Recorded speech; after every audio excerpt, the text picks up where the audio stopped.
Shalom, Bapak Ibu yang terkasih di dalam Tuhan. Salam jumpa, salam sejahtera, puji Tuhan. Jikalau hari ini kembali kita bertemu, kita boleh mendengar firman Tuhan yang akan saya sampaikan. Pada hari ini Bapak Ibu kita mengambil tema imanlah yang menentukan. Imanlah yang menentukan. Apa itu iman, menentukan dalam hal apa, itu kita akan bicara pada sesi ini. Tapi sebelum lebih jauh, saya akan berdoa terlebih dahulu. Terpujilah namamu, Bapa yang kekal yang kami sembah dalam nama Tuhan Yesus. Kami mengucap syukur Tuhan, jikalau hari ini kembali boleh mendengar firman-Mu. Dibentuk dengan kehendak-Mu untuk boleh hidup kami selalu dalam rancangan-Mu yang penuh damai dan sejahtera. Berkati kami sekalian dimanapun kami bisa mendengar firman-Mu dan untuk boleh dipulihkan. Terima kasih Bapa. Dalam nama Tuhan Yesus Kristus kami berdoa mengucap syukur. Haleluya. Amin. Shalom. Terpujilah nama Tuhan.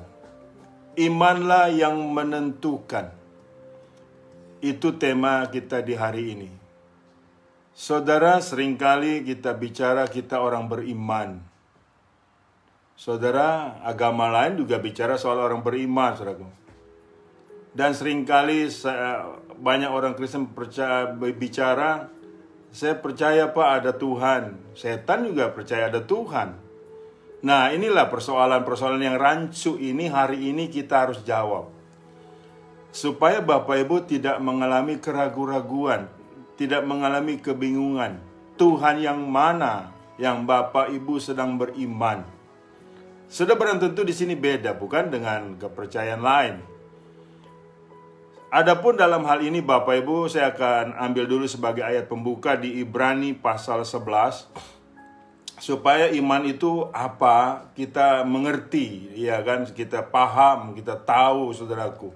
Disitulah boleh dinyatakan kita beriman. Dan kepada siapa kita beriman, kepada Tuhan yang mana kita beriman. Jangan sampai main iman-imanan, percaya ada Tuhan, ya setan juga percaya ada Tuhan, saudaraku. Nah, untuk itu perlu kita perdalam, saudaraku. Ibrani 11 ayat 1, iman adalah dasar. Dasar itu pondasi ataupun pijakan. Dasar dari segala sesuatu yang kita harapkan. Dan bukti dari segala sesuatu yang tidak kita lihat. Saya ulang. Iman adalah dasar dari segala sesuatu yang kita harapkan dan bukti dari segala sesuatu yang tidak kita lihat. Dari situ dulu, iman adalah landasan, pondasi, pijakan dari segala sesuatu yang kita berharap. Berharap kepada siapa? Dan bukti dari segala sesuatu yang tidak kita lihat. Artinya berharap untuk dibuktikan dari apa yang kita tidak lihat di awalnya.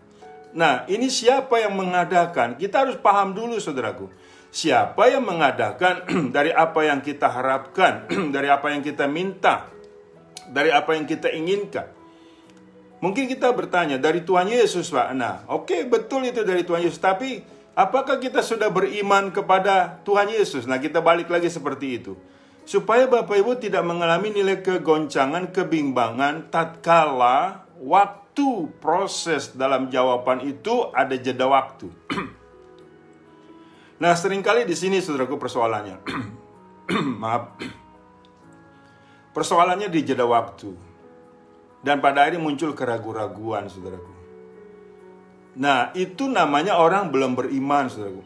Itu orang ragu-ragu. Orang ragu-ragu tidak akan pernah mendapat sesuatu dari Tuhan.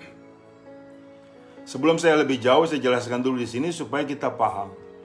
Sebab nanti step-step yang selanjutnya, imanlah yang menentukan siapa yang menentukan apa. Nah, di situ kita lebih nyaman.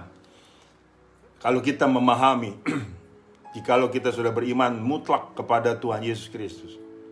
Kemudian saya sambung kepada ayat yang ke-6, Ibrani 11. Ayat 6, tetapi tanpa iman tidak mungkin orang berkenan kepada Allah. Sebab barang siapa berpaling kepada Allah, ia harus percaya bahwa Allah ada. Dan bahwa Allah memberi upah kepada orang yang sungguh-sungguh mencari Dia. Tetapi tanpa iman tidak mungkin orang berkenan kepada Allah. Betul, orang beriman itu tahu Allah itu ada. Jadi kalau orang beriman itu berpaling kepada Allah, berarti Allah itu ada. Allah itu dipercaya itu ada. Sebagai orang yang percaya Allah itu ada, persoalannya Allah yang mana? Nah, ini juga mutlak kita harus paham. Sebab orang agama lain juga percaya itu ada Allah, ada Tuhan. Tapi Tuhan yang mana? Enggak spesifik, Bapak Ibu. Enggak rinci. Iya kan? Jadi ada satu nilai yang blank. Dan bukan tidak mungkin di situ disusupi oleh yang jahat. Kalau kita sudah jelas, Allah di dalam Yesus Kristus, Tuhan kita, yang sudah turun ke dunia, yang sudah mengambil kita sebagai anak-anaknya, yang sudah berkorban bagi setiap kita, yang tidak pernah kita ragu. Dia mati di atas kayu salib, dan kemudian dia bangkit sebagai Allah yang kekal. Nah, disitulah nilai perputarannya, nilai yang harus kita yakini. Sebab kalau tidak demikian, Bapak Ibu, akan runyam. Bapak Ibu boleh gembar-gembor sebagai orang beriman kepada Tuhan Yesus, tapi pada dasarnya, pada nyatanya, tidak percaya akan nilai-nilai karya Tuhan yang sudah Tuhan lakukan. Nah, bagaimana kita bisa memelihara iman seperti itu? Iya kan? Yang tidak percaya akan kematiannya, tidak percaya akan kebangkitannya, tidak percaya akan karyanya. Jadi kita tertuju hanya kepada Tuhan Yesus yang jelas-jelas, yang sudah mutlak, yang sudah memilih kita. Nah, berarti Bapak Ibu, ia harus percaya bahwa Allah itu ada di dalam Yesus Kristus, dan bahwa Allah itu memberi upah kepada orang yang sungguh-sungguh mencari Dia. Karena kita sudah mengenal pribadinya, pada saat kita ada kesusahan, ada kesulitan, kita berdoa. Nah, dalam berdoa itulah kita mencari Dia.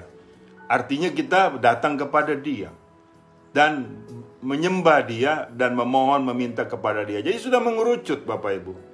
Nah, setelah itu baru kita bicara imanlah yang menentukan. Sebab nanti akan saya perkenalkan kepada sosok Tuhan Yesus ini di dalam hal apa yang Dia buat kepada orang yang yakin akan nilai-nilai mujizatnya. Yang pertama, saudaraku, yang pertama adalah iman menentukan kesembuhan. Maaf. Iman menentukan kesembuhan. Matius 9 ayat 20 sampai 24. Iman menentukan kesembuhan. Pada waktu itu seorang perempuan yang sudah 12 tahun lamanya menderita pendarahan maju mendekati Yesus. Dari belakang dan menjamah jumbai jubahnya. Karena katanya dalam hatinya, asal ku jamah saja jubahnya aku akan sembuh. Tetapi Yesus berpaling dan memandang dia serta berkata, teguhkanlah hatimu, hai anakku, imanmu telah menyelamatkan engkau. Maka sejak itu sembuhlah perempuan itu. Nah, di sini saudaraku, saya memperkenalkan sosok Tuhan Yesus. Perempuan ini, saudaraku, pendarahan 12 tahun. Saudara, pendarahan 12 tahun itu bukan perkara ringan, saudaraku.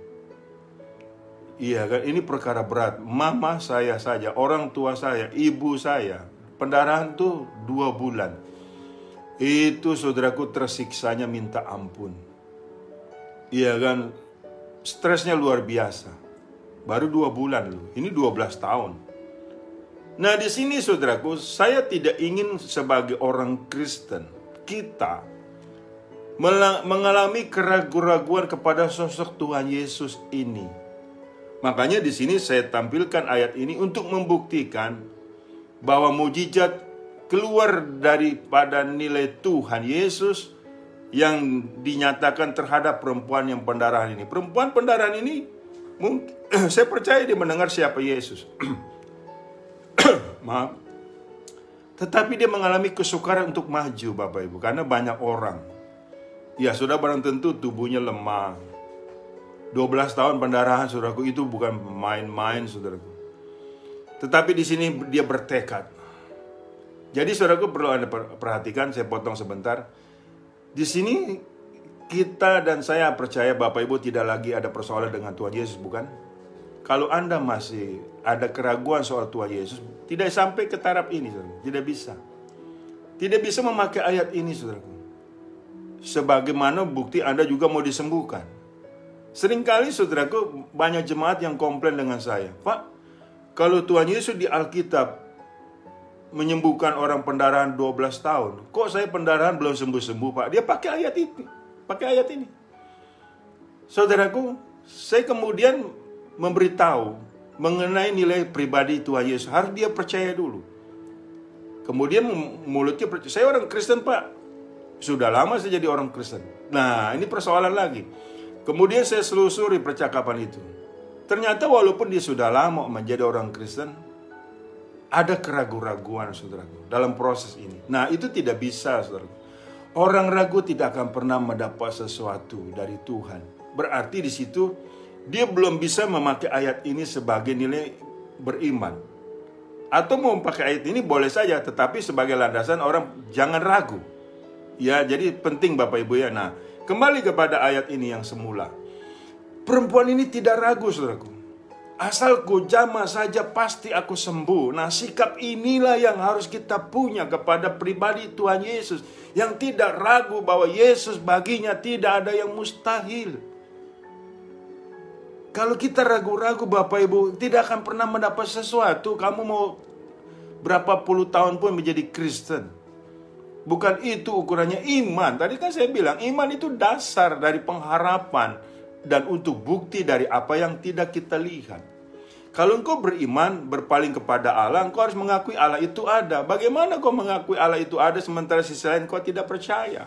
Kalau saya putar-putar begitu kan agak pusing juga ya Bapak Ibu. Memang harus seperti itu, saudara, pengertian kita. Jadi supaya menepis keraguan, membuang keraguan, jangan ragu akan pribadi Tuhan Yesus Kristus. Dahulu, kemarin, sekarang, sampai selama-lamanya, dia tetap Tuhan Allah yang kekal, mujizatnya tetap ada, masih ada, dan ada selamanya. Jadi Bapak Ibu nggak perlu ragu-ragu. Nggak perlu pusing apa kata orang. Ya mungkin dikatakan mujizat hanya terjadi 2000 tahun lalu yang saja zaman kisah para rasul. Jangan pusing dengan ucapan itu. Itu ucapan kesesatan. Sampai hari ini, bahkan selamanya, Yesus tetap Tuhan. Kuasanya tidak berubah. Amin. Jadi di sini iman itu menentukan kesembuhan. Makanya kata Yesus, iya kan? Tetapi Yesus berpaling dan memandang dia serta berkata, teguhkanlah hatimu, hai anakku, imanmu telah menyelamatkan engkau. Kemudian maka sejak saat itu sembuhlah perempuan itu. Nah, jadi yang dilihat Tuhan itu iman, pengharapan, tekad kepada Tuhan Yesus. Iman itu adalah satu nilai senjata atau sebagai nilai alat untuk kita datang kepada Tuhan. Sebab kalau orang beriman, saudaraku, percaya penuh kepada Tuhan Yesus Kristus untuk apa yang kita minta Tuhan kabulkan.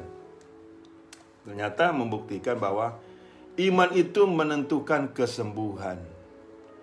Jikalau sampai hari ini Bapak Ibu ada yang belum sembuh penyakitmu, Anda tidak usah ragu, tidak usah bertanya-tanya apakah doa saya dijawab Tuhan, apakah Tuhan peduli sama saya atau masih peduli dengan saya. Tidak usah, itu pikiran-pikiran kotor Bapak Ibu. Itu pikiran-pikiran yang akan menghancurkan pengharapanmu atau imanmu. Yesus ada. Yesus ada, bahkan doamu itu adalah sejauh nilai-nilai dari Tuhan. Jadi Tuhan itu sejauh doamu. Dia Allah Immanuel. Amin. Kita perlu paham di situ. Ya kan? Jadi yang iman itu adalah berharap kepada Tuhan Yesus dan tidak pernah ragu. Jadi disitulah bisa menentukan kesembuhan. Yang kedua saudaraku, iman itu menentukan keselamatan. Iman itu menentukan keselamatan. 1 Tesalonika 1 ayat 2 sampai 10. 1 Tesalonika 1 ayat 2. Kami selalu mengucap syukur kepada Allah karena kamu semua dan menyebut kamu dalam doa kami. Sebab kami selalu mengingat pekerjaan imanmu, usaha kasihmu, dan ketekunan pengharapanmu kepada Tuhan kita Yesus Kristus di hadapan Allah dan Bapa kita. Dan kami tahu, hai saudara-saudara yang dikasihi Allah, bahwa Ia telah memilih kamu. Sebab Injil yang kamu beritakan bukan disampaikan kepada kamu dengan kata-kata saja, tetapi juga dengan kekuatan oleh Roh Kudus, dan dengan suatu kepastian yang kokoh. Memang kamu tahu bagaimana kami bekerja di antara kamu oleh karena kamu, dan kamu telah menjadi penurut kami dan penurut Tuhan. Dalam penindasan yang berat, kamu telah menerima firman itu dengan sukacita yang dikerjakan oleh Roh Kudus, sehingga kamu telah menjadi teladan untuk semua orang yang percaya di wilayah Makedonia dan Akaya. Karena dari antara kamu firman Tuhan bergema bukan hanya di Makedonia dan Akaya saja, tetapi di semua tempat. Telah tersiar kabar tentang imanmu kepada Allah, sehingga kamu tidak usah mengatakan apa-apa tentang hal itu. Sebab mereka sendiri bercerita tentang kami, bagaimana kamu sambut dan bagaimana kamu berbalik dari berhala-berhala kepada Allah untuk melayani Allah yang hidup dan yang benar, dan untuk menantikan kedatangan anaknya dari sorga yang telah dibangkitkannya dari antara orang mati, yaitu yang menyelamatkan kita dari murka yang akan datang. Saudaraku yang kedua, iman itu menentukan keselamatan. Saudara, iman itu, saudaraku, bukan hanya bicara soal untuk mendapat berkat. Iman itu bukan hanya bicara untuk mendapatkan kesembuhan, tapi iman itu untuk bicara penentuan keselamatan. Orang-orang di Tesalonika tersebut, Bapak Ibu, mendapat pujian dari Rasul Paulus. Mengapa demikian? Karena imannya tidak goyah tatkala mereka dianiaya. Jadi mereka tidak minta kesembuhan, mereka tidak minta berkat, mereka bertahan, percaya bahwa Tuhan ada. Buktinya malah Roh Kudus turut bekerja sama, ia kan dengan mereka. Jadi Roh Kudus turut berkarya atas iman mereka. Mereka disiksa kok, dianiaya, mereka tidak goyah, mereka mengalami tekanan hidup, bahkan iman mereka, ya saudaraku, itu dilihat oleh orang-orang sekitar mereka, yaitu di Akaya dan di Makedonia. Sehingga banyak untuk menjangkau jiwa-jiwa mereka, jiwa-jiwa orang-orang tersebut. Puji Tuhan, saudara. Jadi iman itu adalah menentukan keselamatan kita. Kalau kita bertahan dan tidak murtad atas masalah persoalan kita, itu juga orang beriman bahwa Allah turut bekerja mendatangkan kebaikan bagi orang-orang yang mengasihi Dia. Puji Tuhan, saudara. Jadi iman itu bukan semata-mata hanya untuk minta sesuatu, tetapi iman itu berbicara soal keselamatan yang sudah dikerjakan di dalam Yesus Kristus yang kita percaya, yang akan menjemput kita dan yang telah bangkit di awalnya. Jadi itu, iman itu menentukan keselamatan. Amin, saudara. Jadi bisa dibayangkan jika Anda ragu-ragu, keselamatanmu juga bisa bahaya itu, saudara. Jadi saudaraku, kita jangan hanya main di luar saja. Seringkali orang Kristen main di image. Kelihatannya orang itu kuat imannya. Ternyata memble, Bapak Ibu, pada saat mengalami tekanan hidup. Saudara, anggaplah sebagai suatu pencobaan itu, saudaraku. Jikalau engkau jatuh dalam pencobaan, sebab kenapa? Sebab kita akan diberikan kekuatan, saudaraku. Jadi hal-hal yang kita punya tekanan hidup, entah sakit penyakit, entah persoalan, entah aniaya, tidak membuat kita goyah. Karena kita berprinsip, beriman, siapa yang kita percayai, dan pembelaan itu nyata dan ada di dalam Yesus Kristus. Iya kan? Seberat apapun tekanan hidup, apalagi zaman sekarang, Bapak Ibu, tekanan hidup semakin berat, sudah barang tentu. Saya juga merasakan sedemikian rupa. Tetapi kita mau lari kemana? Tidak ada Tuhan lain yang bisa menolong kecuali Tuhan kita Yesus Kristus. Di kolong langit ini tidak ada nama lain, di dalam nama tersebut manusia beroleh keselamatan. Jadi saudaraku, apapun yang terjadi, tetap percaya bahwa Yesus adalah Tuhan. Kita beriman di situ, iman untuk keselamatan kita. Patut disayangkan banyak orang Kristen menjual imannya. Bahkan bukan tekanan hidup, Bapak Ibu. Dengan tawaran-tawaran jabatan, tawaran-tawaran perkawinan, meninggalkan Yesus. Sangat disayangkan sekali. Makanya di sini setiap kita itu harus memeriksa nilai hidup kita, keimanan kita kepada Yesus setiap saat. Jangan goyah, Bapak Ibu. Jadi keselamatan itu, iman itu menentukan keselamatan, oke? Yang ketiga, saudaraku, iman itu menentukan ketaatan. Iman itu menentukan ketaatan. Ibrani 11 ayat 8. Karena iman, Abraham taat ketika ia dipanggil untuk berangkat ke negeri yang akan diterimanya menjadi milik pusakanya. Lalu ia berangkat dengan tidak mengetahui tempat yang ia tujui. Puji Tuhan. Saudaraku, Bapak Abraham itu dikenal sebagai Bapak orang beriman. Sudah barang tentu Anda tahu kalau Anda baca Alkitab, kisah Abraham, Bapak Abraham, bagaimana dia untuk berjuang, bagaimana dia untuk terus berjalan di dalam apa yang Tuhan kasih petunjuk. Tidak pernah ragu dia, nggak pernah bimbang. Malah hidupnya adalah atas petunjuk Tuhan. Hidupnya adalah oleh karena perintah Tuhan. Bahkan dia mengorbankan anaknya Ishak atas perintah Tuhan. Dia korbankan itu. Tetapi apa yang terjadi? Disitulah iman Abraham sudah teruji. Kemudian dia berjalan, saudara, waktu bertengkar dengan Lot. Iya toh. Kemudian Abraham memilih tempat-tempat yang tandus. Tetapi karena dia berjalan dengan Tuhan, dia nggak peduli, saudaraku. Nilai-nilai itu dia nggak pusing, dia singkirkan yang membuat dia goyah. Saudaraku, bagi Tuhan tidak ada mustahil. Bapak Abraham adalah bapak orang beriman.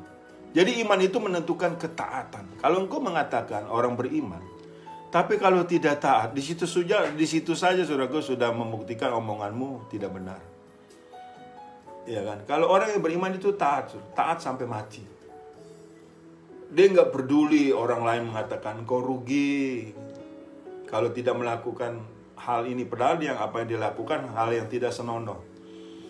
Menuruti apa kata dunia. Engkau rugi kalau tidak korupsi. Engkau rugi kalau tidak ini. Pusing amat dengan itu, Bapak Ibu. Sebab iman itu menentukan ketaatanmu. Itu iman menentukan ketaatan. Ketaatan itu adalah imanmu kepada Yesus Kristus. Amin. Supaya kita memahami ini. Jadi jangan ada lagi nilai-nilai yang ragu-ragu. Sepanjang saya khotbah, Bapak Ibu, jikalau Bapak Ibu masih ragu-ragu, Yesus Tuhan atau bukan, di situ dangkal sekali kekristenanmu. Walaupun kau sudah 20 tahun. Sebab banyak orang Kristen nyatanya seperti itu. Dia Kristen, iya. Dia percaya kepada Yesus, katanya iya. Tapi dia pegang jimat. Dia pegang opo-opo. Ini tidak bisa, engkau tidak taat, itu namanya. Engkau tidak taat. Abraham, kau boleh tiru. Dia adalah bapa orang beriman, taat sampai mati. Iman menentukan ketaatan. Jikalau engkau beriman, engkau taat hanya kepada satu Tuhan, yang bernama Tuhan Yesus Kristus. Yang terakhir, iman menentukan kebahagiaan. Iman menentukan kebahagiaan. Jikalau hari ini kamu tidak bahagia, engkau tidak beriman. Ya, saya pastikan itu, Bapak Ibu. Engkau tidak beriman. Bagaimana saya mau bahagia, Pak? Saya sakit, Pak. Belum sembuh, Pak. Belum terjadi mujizat, Pak. Engkau belum beriman. Engkau belum beriman.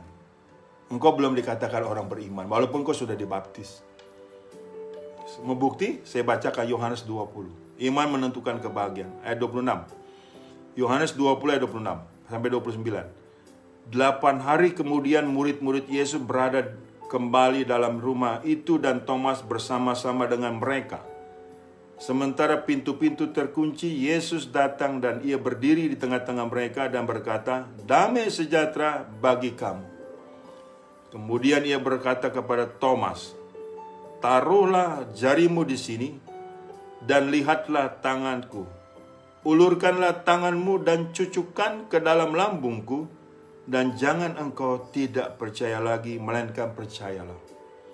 Thomas menjawab dia, "Ya Tuhanku dan Allahku." Kata Yesus kepadanya, "Karena engkau telah melihat aku, maka engkau percaya. Berbahagialah mereka yang tidak melihat namun percaya." Nah itu toh. Jadi iman itu menentukan kebahagiaan Bapak Ibu. Jangan kayak Thomas.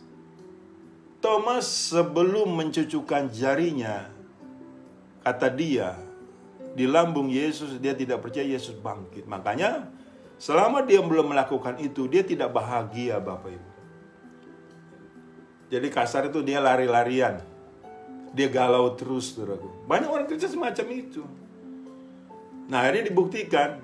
Baru Thomas mengatakan, "Ya Tuhanku dan Allahku." Tapi berdasarkan apa yang dia lihat. Kalau kita tidak, seharusnya kita tidak demikian. Walaupun kita tidak lihat, kita percaya. Sesuai omongan Tuhan Yesus.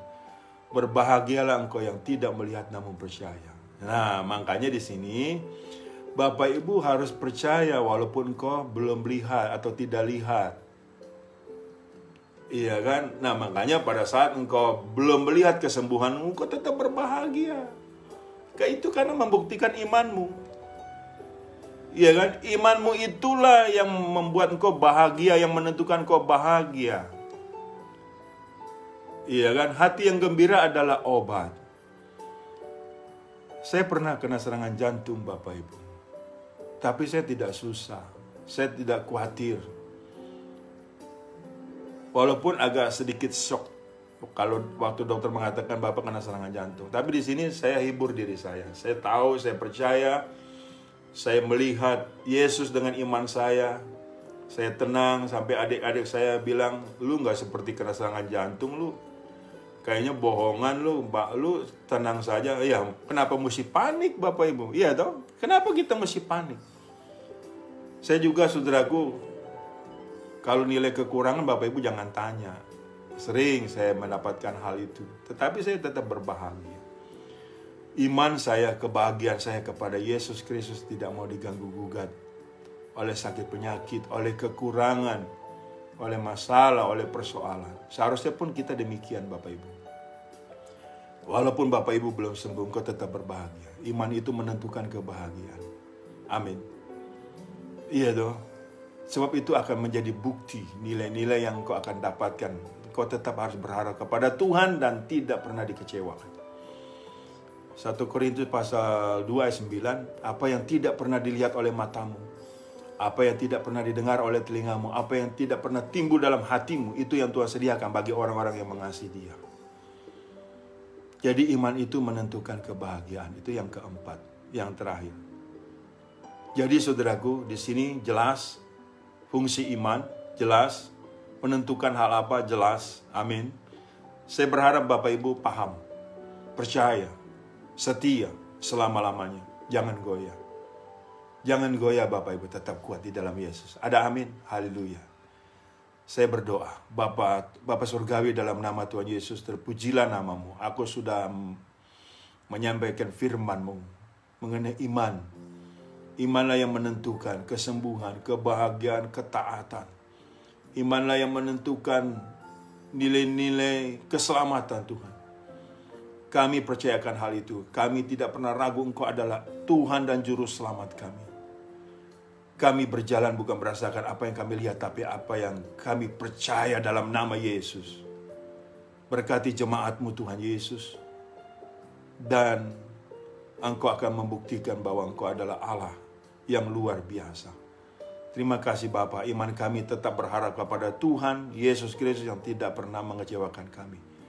Terima kasih Bapa Surgawi, dalam nama Tuhan Yesus aku sudah berdoa mengucap syukur. Haleluya, amin.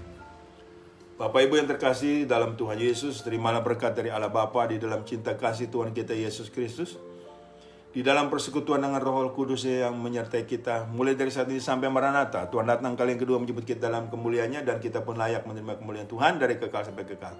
Tuhan Yesus memberkati. Haleluya. Shalom.